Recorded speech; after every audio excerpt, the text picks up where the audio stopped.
اب سیاسی صورتحال پہ کچھ نظر ڈالتے ہیں۔ ملک کی موجودہ سیاسی صورتحال پر پیپلز پارٹی کے سینئر رہنما خورشید شاہ نے 365 نیوز کے بیورو چیف عباس شبیر سے تفصیلی گفتگو کی، تو آئیے چل کے آپ کو سناتے ہیں انہوں نے کیا کہا۔ پاکستان پیپلز پارٹی کے سینئر رہنما سید خورشید احمد شاہ صاحب ہمارے ساتھ موجود ہیں۔ تھینک یو شاہ صاحب، آپ نے وقت دیا۔ شاہ صاحب، انٹرنیٹ ملک میں بہت متاثر ہے، وی پی این کا مسئلہ بنا ہوا ہے، یہ بھی کہا جا رہا ہے کہ آئی ٹی سیکٹر کو بہت نقصان ہو رہا ہے، جو آن لائن روزگار کمانے والے اس ملک میں ہیں ان کو بھی بہت نقصان ہو رہا ہے۔ اس کے اوپر کیا پالیسی ہے؟ حکومت کی جو پالیسی ہے وہ درست ہے؟ جو ہم اپنا فیوچر دیکھ رہے تھے دنیا میں، جو ہمارے پاس ٹیلنٹ ہے، وہ تھا آئی ٹی۔ آئی ٹی میں ہم آگے بڑھنا شروع کیا، جہاں تک کہ ہم نے اپنے گولز بھی بنا لیے کہ 8-9 سال کے اندر ہم پاکستان کی ایکسپورٹ کو تقریباً 70-80 بلین ڈالر پہ لے جائیں گے، اور جب 70-80 بلین ڈالر پہ ہم اپنی ایکسپورٹ کو لے جاتے تو نیچرلی پاکستان کی تقدیر تبدیل ہو جاتی۔ جہاں ہمارا برین ڈرین ہو رہا تھا، وہاں باہری دنیا سے پاکستان آ رہے تھے اور اپنا روزگار کرنے کے لیے آ رہے تھے۔ اب ان حالات میں جب ہمارا نیٹ سسٹم ہے ہی نہیں، کیسے ہوگا؟ کیونکہ یہ ایک پازیٹیو ایکسپورٹ تھی، وہ فیوچر ایکسپورٹ تھی۔ بہت بڑا نقصان ہوا ہے۔ روز روز آئی ایم ایف کے کندھوں میں چڑھ کے اپنے اکانومی کو نہیں چلا سکتے، اپنے لوگوں کو نہیں مار سکتے، اپنے لوگوں کا گلا نہیں گھونٹیں گے آئی ایم ایف کے کہنے پہ۔ ہم اپنے لوگوں کا گلا گھونٹ کے، آنکھیں نکلوا کے پھر کہتے ہیں کہ اب عوام جو ہے وہ جذباتی ہے، مہنگائی کا شور مچا رہے ہیں۔ یہ مہنگائی کا شور بھی مچے گا، اور جو ہم آج اپنے ہی خرچے پہ بیٹھ کے خوش ہو رہے ہیں کہ ہر چیز بہتر ہو رہی ہے، ایز اٹ از ہو رہی ہے، ڈالر نہیں بڑھ رہا، اکانومی میں اسٹیبلٹی آئی ہے۔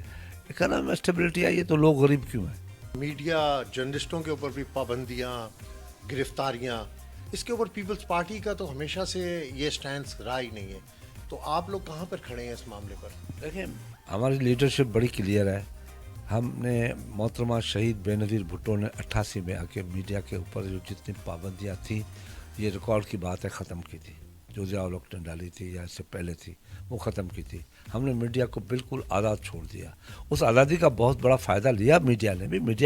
میڈیا بھی اوور ایکٹ کر گئی، میڈیا کی بھی باتیں ہیں، اس نے بھی کم نہیں کیا ہے، مگر مہذب قسم کے لوگوں میں اور پولیٹیکل جہاں سسٹم ہو، ان ملکوں میں پابندی لگانا اچھی بات نہیں ہوگی۔ پیپلز پارٹی کے وفاق کے ساتھ بہت سارے تحفظات بھی سامنے آ رہے ہیں، یہ تحفظات کبھی دور ہوں گے یا اسی طرح ہی یہ چلتا رہے گا؟ ہمیں بیٹھ کے بات کرنی چاہیے۔ کوئی تحفظات اتنے بڑے نہیں ہیں۔ جو حکومت بنتے وقت ہم نے کہا تھا کہ ہم آپ کی حکومت کو گرنے نہیں دیں گے، اور ابھی بھی ہم گرنے نہیں دیں گے۔ ابھی بھی جو ہمارے تحفظات ہیں وہ ڈائلاگ کے تھرو طے کرنا چاہتے ہیں۔ ابھی بھی ہم نہیں چاہیں گے کہ حکومت گر جائے۔ ہم جیسی بھی جمہوریت ہے وہ ہم چلانا چاہتے ہیں۔ شہباز شریف کو وزیر اعظم دیکھنا چاہتے ہیں، وہ وزیر اعظم رہے۔ ہم ان کی مدد کریں گے، ہر وقت مدد کریں گے۔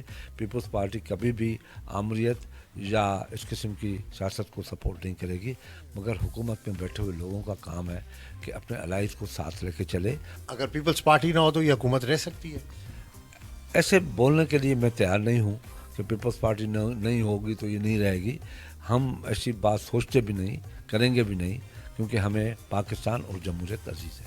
تحریک انصاف کو ریلیف ملے گا، مزید سختیاں ہوں گی، یا کیا بننے جا رہے ہیں؟ تحریک انصاف کے اندر خود بہت بڑا لاوا پک رہا ہے۔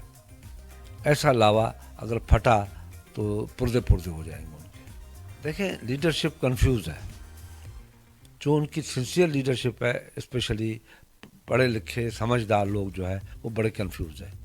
اور میں تو یہ پیشن گوئی کرتا ہوں کہ ان حالات میں وہ لیڈرشپ جو بڑی سمجھدار ہے، وہ سیاست کو سمجھتی ہے، ٹھیک ہے، وہ کھڑے ہیں اور سخت بیانات بھی دے رہے ہیں، مگر اندر سے وہ بھی پریشان ہیں کہ ان حالات میں کون ہوگا آگے، لیڈرشپ کون ہوگا۔ کیا پی ٹی آئی کی موجودہ لیڈرشپ چاہتی بھی ہے کہ عمران خان باہر آئے، یا اندر بیٹھا رہے اور ہم راجدھانیوں پہ راجدھانی کریں؟